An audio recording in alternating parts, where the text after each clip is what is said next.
1. The bad side 3 and 4. As I was reading the scripture, I noticed number 3 and 4 associated with the work of our enemy, Satan and his followers.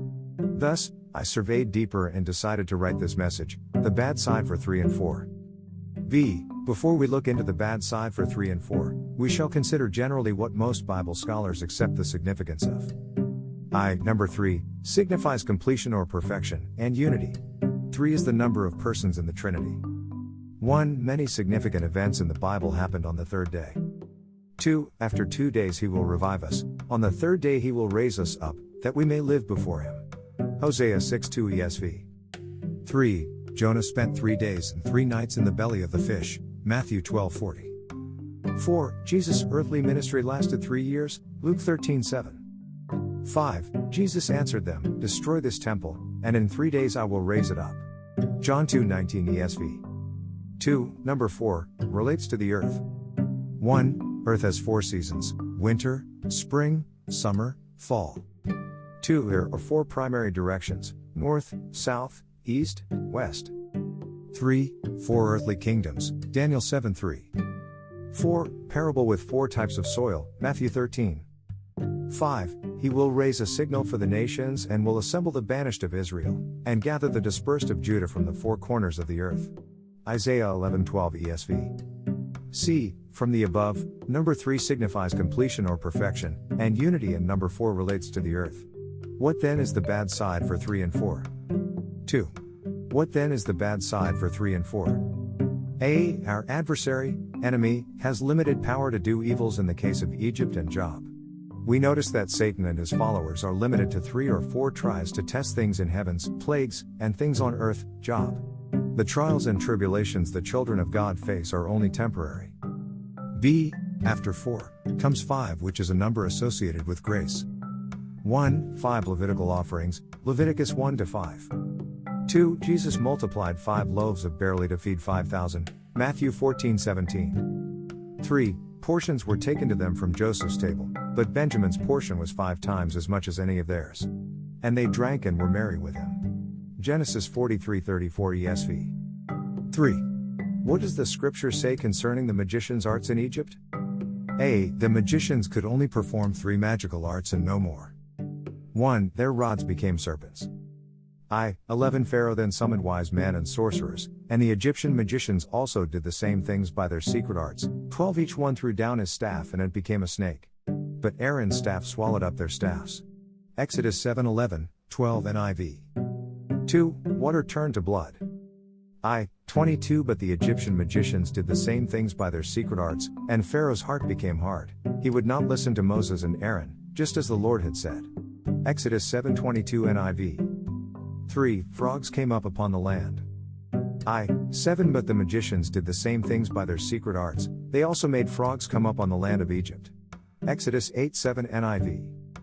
B. The magicians couldn't overcome the power of God, but God's power overcame Satan and his followers. C. For the 4th plague, the magicians could not cause gnats, lice, to infest the entire land.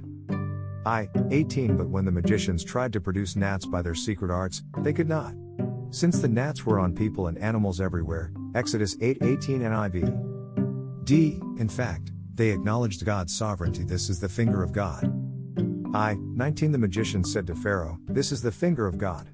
But Pharaoh's heart was hard and he would not listen, just as the Lord had said. Exodus 8:19 NIV. 4. What does the scripture say about Job's first test, Job 1:13-19? A. God allows Satan to test Job. Job loses his property and children, 7 sons and 3 daughters, which is summarized in 4 incidents. Here are 4 bad reports. 1. The Sabaeans attacked and made off oxen and donkeys with them. They put the servants to the sword, v 14:15.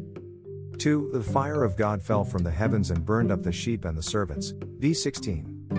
3. The Chaldeans formed 3 raiding parties and swept down on camels and made off with them. They put the servants to the sword, v 17. 4. When suddenly a mighty wind swept in from the desert and struck the 4 corners of the house. It collapsed on Job's sons and daughters and they were dead, v 18:19. At 1:13 One day when Job's sons and daughters were feasting and drinking wine at the oldest brother's house, 14 A messenger came to Job and said, The oxen were plowing and the donkeys were grazing nearby. 15 And the Sabaeans attacked and made off with them. They put the servants to the sword, and I am the only one who has escaped to tell you. 16 While he was still speaking, another messenger came and said, The fire of God fell from the heavens and burned up the sheep and the servants, and I am the only one who has escaped to tell you.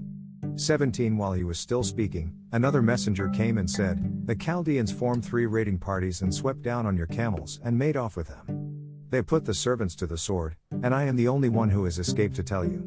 18 While he was still speaking, yet another messenger came and said, Your sons and daughters were feasting and drinking wine at the oldest brother's house. 19 When suddenly a mighty wind swept in from the desert and struck the 4 corners of the house. It collapsed on them and they are dead, and I am the only one who has escaped to tell you. Job 1:13-19 NIV. 5. What is the window period for the adversary to play? A. Till 3rd and 4th generations. I. For you shall not make for yourself a carved image, any likeness of anything that is in heaven above, or that is in the earth beneath, or that is in the water under the earth. 5 You shall not bow down to them nor serve them. For I, the Lord your God, am a jealous God, visiting the iniquity of the fathers upon the children to the 3rd and 4th generations of those who hate me. 6 But showing mercy to thousands, to those who love me and keep my commandments. Exodus 24:6 NKJV. 6. Why is it so essential for us to ensure that we live to see our 3rd and 4th generation of our godly offspring? A. The devil has the window to play, i.e. up to 3rd and 4th generation, to cut short our godly offspring to 1,000 generations. I. Sin is crouching at our door. So, beware. At 1. 6 Then the Lord said to Cain, Why are you angry? Why is your face downcast? 7 If you do what is right, will you not be accepted? But if you do not do what is right, sin is crouching at your door, it desires to have you, but you must rule over it. Genesis 4:6-7 NIV. 2. Sin gives the devil the right to come in. B. After the 4th generation of godly offspring, I believe God does not hold us accountable. We may not be around, and that the lineage of 5th generation of godly offspring will move to 1,000 generation. This is to say that the window for the devil to play is closed. I. 10 The Lord your God has increased your number so that today you are as numerous as the stars in the sky. 11 May the Lord, the God of your ancestors, increase you 1,000 times and bless you as he has promised. Deuteronomy 1:10-11 NIV. 2. Know therefore that the Lord your God is God.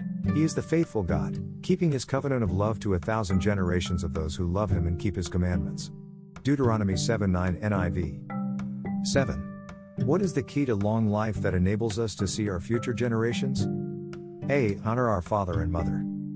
I. 16 Honor your father and your mother, as the Lord your God has commanded you, so that you may live long and that it may go well with you in the land the Lord your God is giving you. Deuteronomy 5:16 NIV. B. Obey God's commandments. I. 28 The Lord heard you when you spoke to me, and the Lord said to me, I have heard what this people said to you. Everything they said was good. 29 Oh, that their hearts would be inclined to fear me and keep all my commands always, so that it might go well with them and their children forever. Deuteronomy 5:28-29 NIV. C. Walk in obedience. I. 32 So be careful to do what the Lord your God has commanded you. Do not turn aside to the right or to the left. 33 Walk in obedience to all that the Lord your God has commanded you, so that you may live and prosper and prolong your days in the land that you will possess. Deuteronomy 5:32-33 NIV. 8. Prayer focus. A. Pray that we will live long to see our 3rd and 4th generation of godly offspring. B. Pray that we are healthy, live long to ensure that our godly inheritance will move to 1,000 generations.